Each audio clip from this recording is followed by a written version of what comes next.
नमस्कार, आप सभी का स्वागत करेंगे न्यूज़ 21 में। आप सबके साथ मैं हूं ऋतिका पांडे।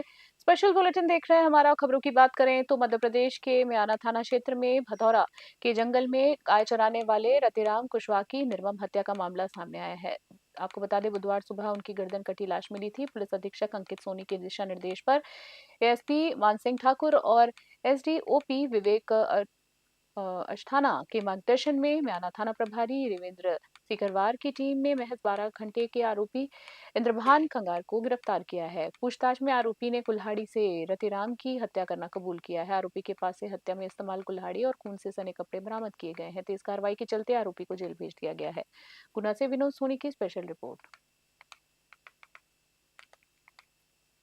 कल दिनांक 4 फरवरी को सुबह करीब 8:53 पे डायल 112 पर सूचना प्राप्त हुई थी। देशराज पुत्र रतिराम कुशवाहा इसने ये सूचना दी थी कि उसके पिता परसों यानी 3 तारीख से गाय चराने गए थे जंगल में, भदौरा के जंगल में, और उसके बाद से वो अभी तक लौटकर नहीं आया है। आज सुबह जब परिवार वाले तलाश करने के लिए उनको जा रहे थे तो भदौरा में गौशाला रोड पर उसके पिता रतिराम की लाश मिली थी, जो कि उसका धड़ एकदम बॉडी से अलग हुआ था, सिर अलग था, गर्दन से कटी हुई थी। तो इस पर सूचना पर तत्काल थाना प्रभारी म्याना फोर्स के साथ पहुंचे थे। यहाँ से हम लोग भी पहुंचे थे और हमारे फिंगरप्रिंट एक्सपर्ट भी पहुंचे थे घटना स्थल पर। तत्काल वहां पर मौका मुआयना किया था और शव को मृतक के पीएम के लिए रवाना कर दिया था। कल ही इसमें हत्या का प्रकरण पंजीबद्ध कर अज्ञात के विरुद्ध विवेचना शुरू की गई। और अगली खबर की बात करें, मध्य प्रदेश के गाडरवारा में बुधवार रात करीबन 10 बजे शराब के नशे में वाहन चला रहे पटवारी सूर्यकांत कौरव पटेल की क्रेटा कार ने बाइक सवार 3 युवकों को टक्कर मार दी है। हादसे में रोहित भद्रेले की मौके पर ही गंभीर हालत बनी हुई है और अस्पताल ले जाते समय उनकी मृत्यु हो गई। दुखद खबर है, जबकि 2 अन्य युवक जिंदगी और मौत से जूझ रहे हैं। गुस्साए परिजनों और ग्रामीणों ने स्टेट हाईवे, जी हाँ, 22 करेली पिपरिया मार्ग पर लगभग 2 घंटे तक चक्का जाम कर विरोध जताया है। परिजन आरोप लगा रहे हैं कि दोषी को बचाने की कोशिश की जा रही है और पुलिस मामले को गुमराह कर रही है। गाडरवारा से रजनीश कौरव की स्पेशल रिपोर्ट।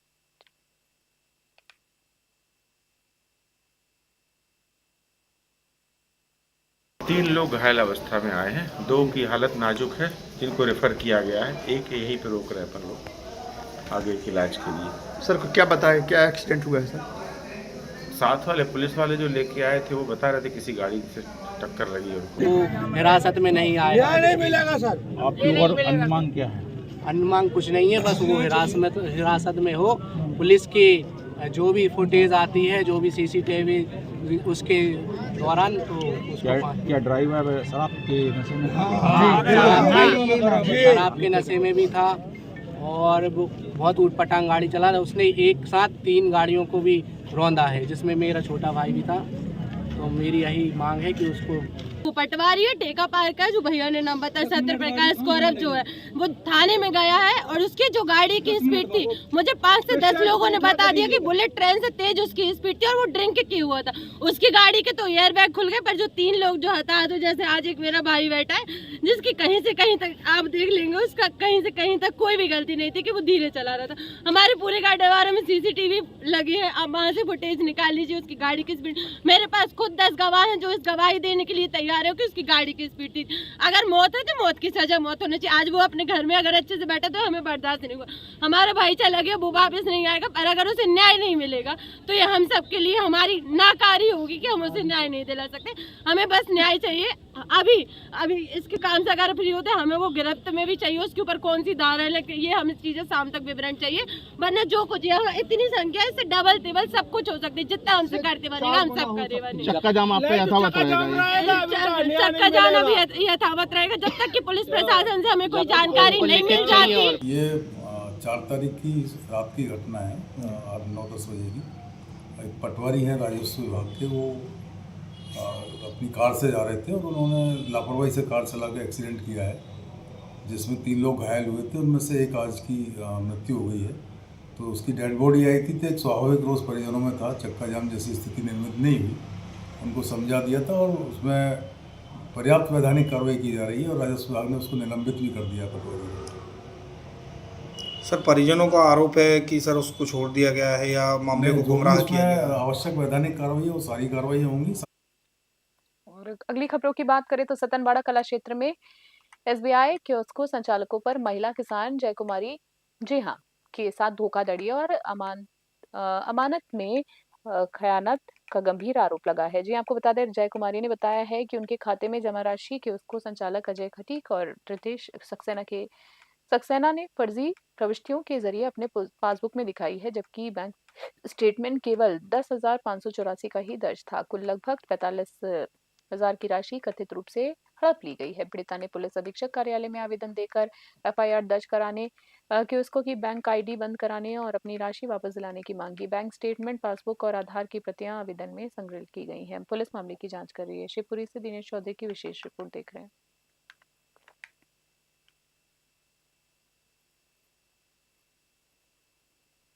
धर्मपुरी विधानसभा क्षेत्र में नालछा नगर में जनपद पंचायत नवीन भवन के भूमि पूजन का कार्यक्रम संपन्न हुआ है। इस अवसर पर क्षेत्रीय विधायक कालू सिंह ठाकुर ने भूमि पूजन कर भवन निर्माण की शुरुआत की। नए भवन का निर्माण 5 करोड़ 25 लाख रुपए की लागत से किया जाएगा। कार्यक्रम में नालछा जनपद पंचायत के सीईओ संदीप डावड़, जिला उपाध्यक्ष संतोष राठौर, बगड़ी मंगल अध्यक्ष जी हाँ मंडल अध्यक्ष लोकेंद्र चौधरी, जिला पंचायत सदस्य प्रतिनिधि भूरिया, जनपद अध्यक्ष प्रतिनिधि जीतू मालीवाड़ सहित अनेक जनप्रतिनिधि, उप सरपंच, सरपंच और कर्मचारी उपस्थित रहे हैं। स्वागत भाषण सीईओ संदीप डावर ने दिया है। आभार इंजीनियर खंडे ने व्यक्त किया है। कार्यक्रम में भारी संख्या में नागरिक मौजूद थे। नालछा से विवेक शर्मा की रिपोर्ट। और अगली खबर की बात कर लेते हैं बुलेटिन में, जहां पर चंडीगढ़ स्थित पंजाब विश्वविद्यालय में आज से 3 दिवसीय 15वें रोज फेस्टिवल की भव्य शुरुआत की गई है। उद्घाटन कार्यक्रम योजना रावत ने किया है। उन्होंने कहा है कि यह फेस्टिवल मनोरंजन के साथ साथ विश्वविद्यालय समुदाय को जोड़ने का सशक्त मंच है। कार्यक्रम में कर्मचारियों, उनके परिवारों और छात्रों की भारी संख्या में भागीदारी रही। परिसर में खाने पीने, पारंपरिक व्यंजन, हस्तशिल्प, कला प्रदर्शनी और बच्चों के झूलों सहित बड़े आकर्षण स्टॉल्स लगाए गए। आयोजकों के अनुसार 3 दिनों तक संगीत, सांस्कृतिक प्रस्तुतियां और रंगारंग गतिविधियां लोगों का मनोरंजन करेंगी। चंडीगढ़ से जगदीश कुमार की स्पेशल रिपोर्ट।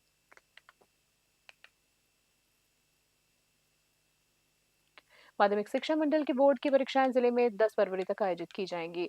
जिले में कुल 57 परीक्षा केंद्र बनाए गए हैं। शुक्रवार को जिला मुख्यालय स्थित उत्कृष्ट विद्यालय में 30 केंद्रों के लिए परीक्षा सामग्री वितरित की गई है। प्रभारी जिला शिक्षा अधिकारी प्रेरणा गुप्ता ने बताया है कि परीक्षा सामग्री का वितरण 2 दिनों में पूरा किया जाएगा। पहले दिन राघोगढ़, चांचोड़ा और आरोन विकासखंड के 27 केंद्रों की सामग्री केंद्र अध्यक्षों को सौंपी गई है। वहीं गुना और बमोरी ब्लॉक के 27 केंद्रों की सामग्री शनिवार को वितरित की जाएगी। उत्कृष्ट विद्यालय के प्राचार्य हरि नारायण जाटव ने बताया है कि केंद्र अध्यक्ष सामग्री संबंधित थानों से प्राप्त कर परीक्षा के दिन सुबह 8:30 बजे केंद्र पर पहुंचेंगे। गुना से विनोद सोनी की स्पेशल रिपोर्ट। माध्यमिक शिक्षा मंडल द्वारा आयोजित बोर्ड परीक्षा कक्षा 10वीं एवं कक्षा 12वीं की गोपनीय सामग्री वितरण आज शासकीय उत्कृष्ट उमावी विद्यालय गुना में आयोजित किया जा रहा है। इसमें आज 3 विकासखंड राघोगढ़, चाचोड़ा और आरोन लगभग 30 सेंटर्स हैं जिनकी गोपनीय सामग्री का वितरण आज किया जा रहा है एवं कल हमारे 2 विकासखंड गुना और बमोरी की सामग्री का वितरण किया जाएगा। सामग्री का वितरण आज यहाँ से किया जा रहा है। आज आरोन और चाचोड़ा और राघोगढ़ 3 विकास खंडों की सामग्री का वितरण किया जा रहा है। 30 परीक्षा केंद्र हैं। कुल टोटल जिले में 57 परीक्षा केंद्र हैं। बाकी 27 परीक्षा केंद्रों की सामग्री कल वितरित की जाएगी, है ना। तो इनके यहाँ से वितरण के पश्चात जो प्रश्न पत्र हैं वो संबंधित थानों में जो सुरक्षित रखे जाएंगे और केंद्राध्यक्ष कलेक्टर प्रतिनिधि की उपस्थिति में परीक्षा के दिवस ही। और अगली खबर की बात करें, ओडिशा के कालाहांडी जिले के ऐतिहासिक शहर जूनागढ़ में गुरुवार रात को जूनागढ़ महोत्सव 2026 का भव्य समापन हुआ है। 3 दिन तक चले इस महोत्सव में लोक संगीत, पारंपरिक नृत्य और सांस्कृतिक प्रस्तुतियों ने स्थानीय और दूर दराज के पर्यटकों को मंत्रमुग्ध कर दिया। आपको बता दें, समापन संध्या की शुरुआत मां लंकेश्वरी की वंदना से हुई है, जिसके बाद कालाहांडी के प्रसिद्ध घुमरा नृत्य मंडली ने दमदार प्रस्तुतियां दी हैं।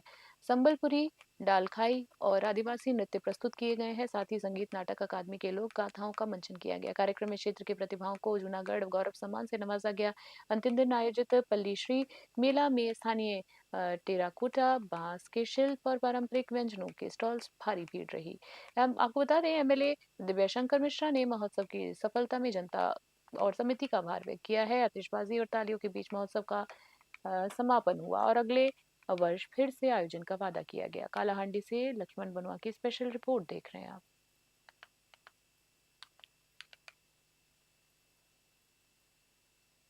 नरसिंहपुर जिले के चिचली क्षेत्र की 14 वर्षीय छात्रा सोनम मेहरा, जो कक्षा 10वीं में पढ़ती हैं, गंभीर रीढ़ की हड्डी की विकृति से पीड़ित हैं। एम्स भोपाल के डॉक्टरों ने तत्काल सर्जरी की सलाह दी है, जिसकी लागत लगभग 8 लाख रुपए है। आयुष्मान भारत योजना से 5 लाख रुपए मिल रहे हैं, लेकिन शेष राशि जुटाना परिवार के लिए मुश्किल था। यूपीआई यूपी एनजीओ के माध्यम से ये मामला सीआईएसएफ गाडरवाड़ा के संज्ञान में आया। यूनिट प्रभारी श्री कुमार पांडे और जवानों ने स्वेच्छा से योगदान कर 2 दिनों में 1,15,500 जुटाकर छात्रों के बैंक खाते में ट्रांसफर किए हैं। जी आपको बता दें, छात्र की मदद की है परिवार ने। सीआईएसएफ की मदद को जीवनदायिनी बताया है। गाडरवाड़ा से रजनीश गौरव की विशेष रिपोर्ट देख रहे हैं आप। सीआईएसएफ गाडरवाड़ा की टीम आपके पास आई थी, किस लिए आए थे? क्या बच्ची को क्या बीमारी है? सर सोनम मेहरा, उसके लिए रीढ़ की हड्डी की परेशानी थी सर। उसका ऑपरेशन होना था, ऑपरेशन होना है। उसमें 8 लाख रुपए खर्च आ रहा था, तो जिसमें सीआईएसएफ ने 1,15,000 रुपये सहयोग राशि दिए सर बच्ची के इलाज के लिए, और सभी ने सहयोग दिया सर मुझे। क्या नाम है आपका? कमलेश मेहरा सर। देखिए, सीआईएसएफ जहाँ पे भी मानवीय पहल की बात रहती है, हमेशा बढ़ चढ़ के सामने आती है। हम अपने सामाजिक उत्तरदायित्व को भलीभांति समझते हैं। हमें उपाय के माध्यम से ये जानकारी मिली कि सोनम मेहरा करके बच्ची है, जो कि 10वीं कक्षा में पढ़ रही है। उसे एक गंभीर बीमारी है, जिसमें उसकी रीढ़ की हड्डी काफ़ी बुरे तरीके से मुड़ी हुई है और उसे काफ़ी पीड़ा हो रही है। उसके इलाज का खर्चा हमें बताया गया था कि तकरीबन 8 लाख रुपए है। एम्स भोपाल से उसका ट्रीटमेंट हो रहा है। तो विभिन्न सोर्सेज से जो राशि है उसको एकत्रित करने की पहल चली थी। फिर भी हमें बताया गया कि तकरीबन 1.5-2 लाख रुपए की कमी अभी बन रही है। तो इस उपलक्ष्य में उपाय के बताने के बाद हम लोगों ने प्रयास किया, और मैं धन्यवाद देना चाहूँगा अपनी पूरी की पूरी टीम का, अपनी सीआईएसएफ इकाई का। सीआईएसएफ गाडरवाड़ा। और अगली खबर की बात करें, वाशिम जिले के श्री संत आवलिया महाराज नवसाला पवनारा, जो दिल की मुरादें पूरी करने के लिए जाने जाते हैं, की यात्रा महायात्रा बड़ी भव्यता के साथ संपन्न हुई है। इस अवसर पर बंजारा समाज के लोग गर्वित नजर आए और लाखों भक्तों ने इसमें भाग लिया है। रिसोड विधानसभा क्षेत्र के प्यारे एमएलए अमित जनक लवली हजारी ने भी कार्यक्रम में शामिल होकर संत की भक्ति में अपनी श्रद्धा प्रकट की है। महायात्रा में प्रेसिडेंट रामेश्वर अप्पा, वाइस प्रेसिडेंट उत्तम राव राठौड़, नायक रामकृष्ण राउत, सचिव अंबादास कुटे, शिवाजी राव घूगे समेत कई गणमान्य व्यक्तियों ने भाग लिया है। सभी स्पेशलाइजेशन मंडल ने इस महायात्रा की सफलता सुनिश्चित की। अकोला से संजय चौहान की स्पेशल रिपोर्ट देख रहे हैं आप।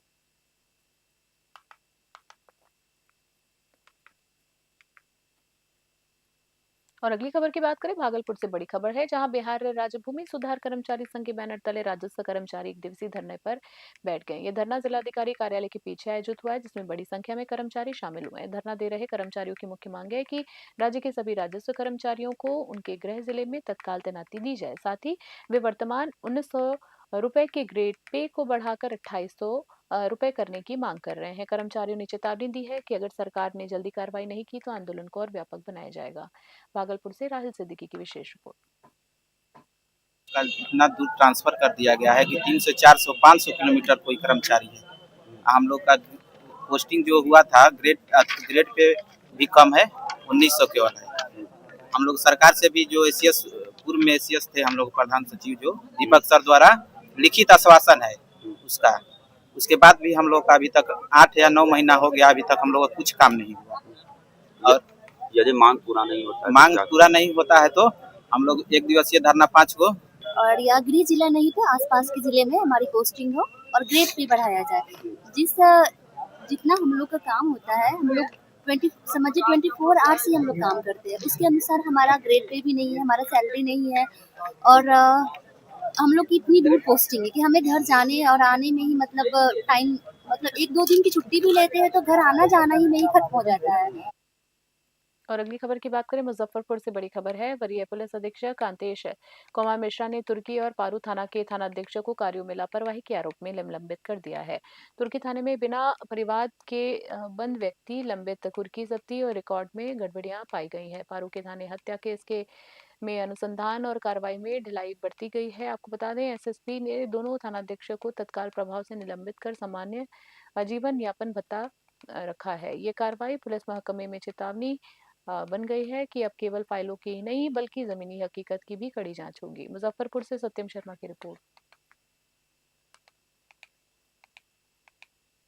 और अगली खबर की बात करें, मुजफ्फरपुर जिले के औराई प्रखंड स्थित भरथुआ टोला डीहवार में आज श्री श्री 108 सीताराम नाम जाप नवापरायण महायज्ञ को लेकर भव्य कलश यात्रा निकाली गई। इनमें 321 कुमारी कन्याओं ने भाग लिया है। पंडित राम श्रेष्ठ दास पल्हारी बाबा और पंडित दिवाकर झा ने कटोजा स्थित बागमती नदी में वैदिक मंत्रोच्चारण के साथ जलबूझी कर कलश यात्रा का यज्ञ स्थल तक पहुंचाया है। इस दौरान प्रभु श्री राम के नाम का जय घोष पूरे इलाके में गूंजा और भक्तिमय माहौल बना हुआ।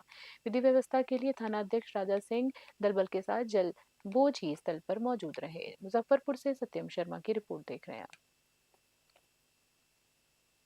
खास बुलेटिन में फिलहाल के लिए इतना ही। बने रहे न्यूज़ 21 अभी के लिए। नमस्कार, जय हिंद।